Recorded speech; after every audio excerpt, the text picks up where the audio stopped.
ராமருக்கு பட்டாபிஷேகம் செய்ய முடிவாகிறது.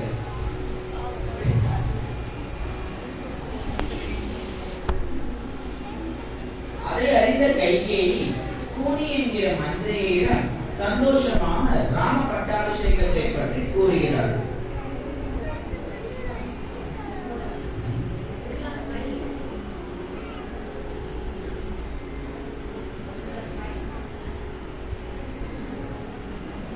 இதற்கு நீ ஏன் சந்தோஷப்படுகிறாய்?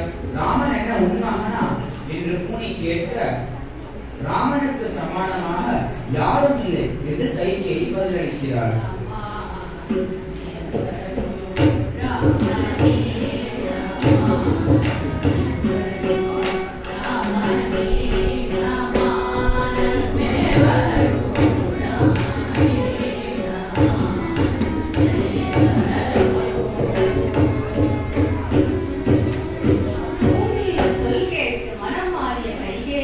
தசரதரிடம் 20 வரங்கள் கேட்க ஓடினார்.